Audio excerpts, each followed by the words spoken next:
नमस्कार, आदाब, सत श्री अकाल। मैं अफरोज रिजवी, TM24 न्यूज़ में आप सबका खैर मकदम है, स्वागत है।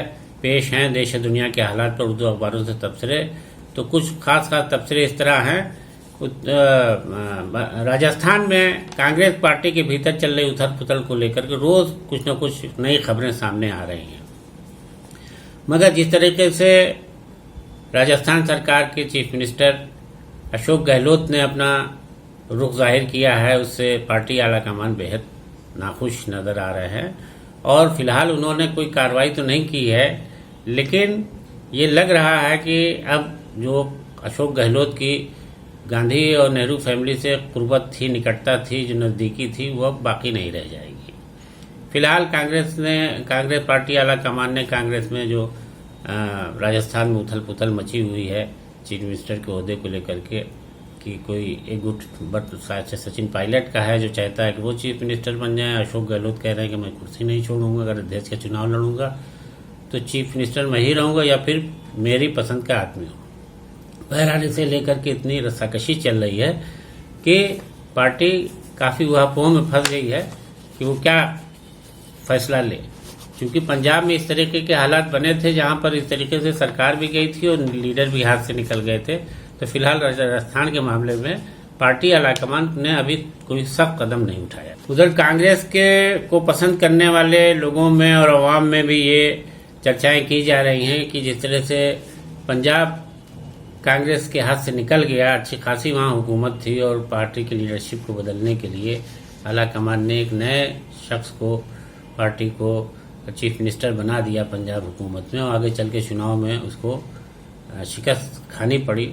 तो कहीं यही हाल राजस्थान का भी न हो जाए। तो इस सिलसिले में अशोक गहलोत ने फिलहाल जाकर के पार्टी आलाकमान से माफ़ी तो मांग ली है, सचिन पायलट ने भी माफ़ी मांग ली है और बज़ाहिरा मामला लग रहा है कि कंट्रोल में आ गया है। लेकिन बहरहाल कांग्रेस का इससे आगे चल के बहुत नुकसान होना तय है, क्योंकि जिस तरीके से अभी तमाम MLAs ने इनके हक में, अशोक गहलोत के हक में खड़े होकर के इस्तीफा देने की बात कही थी और सचिन पायलट को किसी कीमत पर चीफ मिनिस्टर नहीं बनाए जाने पर अपना अड़ियल रुख जताया था, उससे पार्टी आलाकमान भीतर से बहुत नाखुश है। लेकिन फिलहाल मामला चूंकि पार्टी कांग्रेस के अध्यक्ष के चुनाव को लेकर के है, इसलिए अभी फिलहाल पार्टी आलाकमान ने यानी श्रीमती सोनिया गांधी ने इस सिलसिले में अपना कोई बहुत ही वाज़ेह रुख, साफ रुख जाहिर नहीं किया है। और फिलहाल ये कहा जा रहा है कि अशोक गहलोत ही चीफ मिनिस्टर बने रहेंगे। लेकिन अब वो जिस तरीके से गांधी फैमिली के करीबी होने की वजह से उनको अध्यक्ष बनाए जाने की बात कही जा रही थी, वो सीना बदल गया है। अब इस इलेक्शन के बाद हो सकता है कि राजस्थान को लेकर फिर कुछ नए सिरे से कवायद हो। तो तमाम लोगों की निगाहें इस पर लगी हुई हैं कि पहले पार्टी का इलेक्शन हो जाए अध्यक्ष का।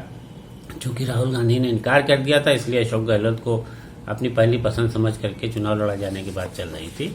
मगर अब इसमें दिग्विजय सिंह और दूसरे लीडरान भी मैदान में उतर आए हैं। तो बहरहाल अब कांग्रेस के इस हालात को कैसे उभरेंगे, इस पर सबकी निगाहें लगी। और उधर महाराष्ट्र के पूर्व CM अशोक चौहान कांग्रेस के सीनियर लीडर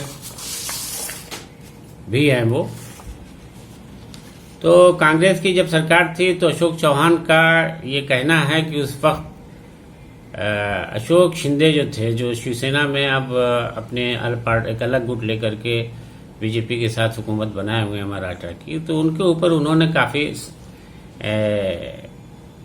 तल्ख और तीखा बयान दे दिया है। कहा है कि शिंदे जो थे वो काफ़ी पहले, जब वो 2014 से लेकर 2019 के तक जो बीजेपी और भाजपा के साथ और शिवसेना के साथ सरकार थी, उस वक्त उनकी कोशिश थी कि कांग्रेस के साथ हुकूमत मिलकर बना ली जाए और भाजपा का साथ छोड़ दिया जाए।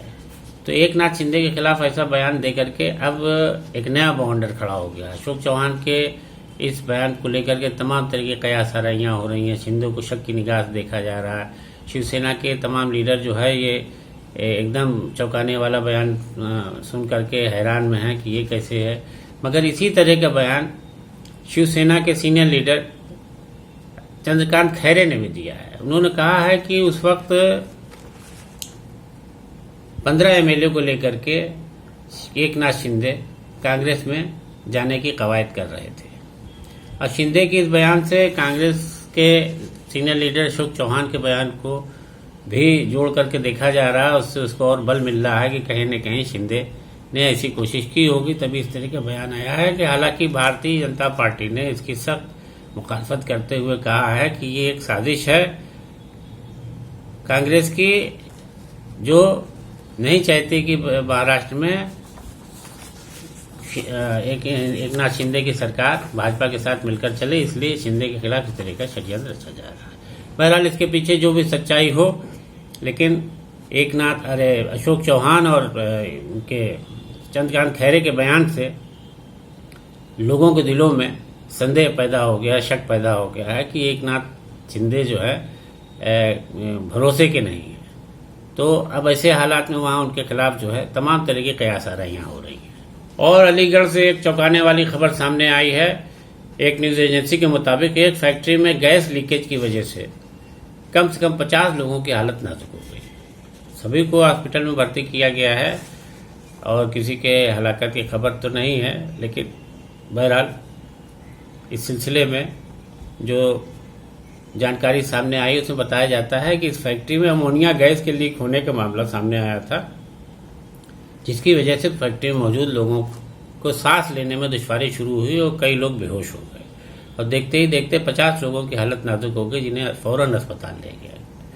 अलीगढ़ की जिला इंतजामिया ने इस सिलसिले में अपना जानकारी दी है। उसमें उसका कहना है कि यहाँ पर चूंकि गोश्त की मीट फैक्ट्रियाँ बहुत सारी हैं और वहाँ पर तमाम पैकिंग के काम में औरतें भी लगी हुई हैं, तो जिनकी इस फैक्ट्री में भी जो लोग जिनकी हालत नाजुक हुई है, जिनको सांस लेने में तकलीफ हुई है, उनमें औरतों की तादाद शामिल है। जिला इंतजामिया ने बताया है कि चूंकि यहाँ पर ऐसी कई फैक्ट्रियाँ हैं, बहुत से लोग ऐसा काम करते हैं, चूंकि यहाँ इन फैक्ट्रियों के जरिए गोश्त को या मीट को एक्सपोर्ट किया जाने का काम किया जाता था। ऐसे में पैकिंग के काम के में बहुत से लोग लगे हैं और करीब कई फैक्ट्रियाँ ऐसी हैं जहाँ पर इस तरह का काम होता है। और बताया जा रहा है कि फैक्ट्री में ये कोई पहला वाक़या नहीं, इससे पहले भी वहाँ पर ऐसा वाक़या पेश आया था जहाँ पर आग लगने से काफ़ी अफरा तफरी मची थी और कुछ लोगों हलाक भी हो गए थे। बहरहाल अब इसमें ख़वातीन के शामिल होने पर मामला थोड़ा संगीन बन गया है और ज़िला प्रशासन जो ज़िला इंतज़ामिया है इस मामले में फैक्ट्री के जिम्मेदारों से पूछताछ करके लोगों को मुआवजा दिलाने और उनके इलाज के सिलसिले में पूरी कोशिश में लगी हुई। और उधर अब कुछ गैर मुल्क से खबरें। क्यूबा में एक समुद्री तूफान की वजह से कश्ती पलटने से 20 लोग लापता हो गए। ये लोग सभी तारकीन वतन थे जो अपने ठिकानों पर जाने के लिए नाव कश्ती पर सवार हुए थे, लेकिन इतना ज़बरदस्त समुद्री तूफान आया कि कश्ती वहीं उलट गई और सब के सब करीब 20 लोग लापता हो और उनकी तलाश में काम किया जा रहा है। लेकिन साहिल के यानी समुद्री तट के गार्ड रक्षकों का कहना है कि कुछ लोग तैर के वापस भी आ गए हैं, लेकिन बहरहाल इससे अफरा तफरी का माहौल मच गया है और लापता लोगों की तलाश की जा रही है।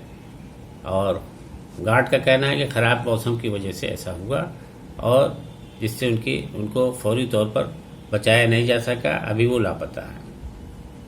और ये भी कहा जा रहा है कि चूँकि वहाँ पर अभी इससे पहले जो है एक समुद्री तूफान 2 दिन पहले आया था जिसने भारी तबाही मचाई थी क्यूबा में, तो इससे 1 करोड़ लोग से ज़्यादा लोग बिजली से महरूम हो चुके हैं।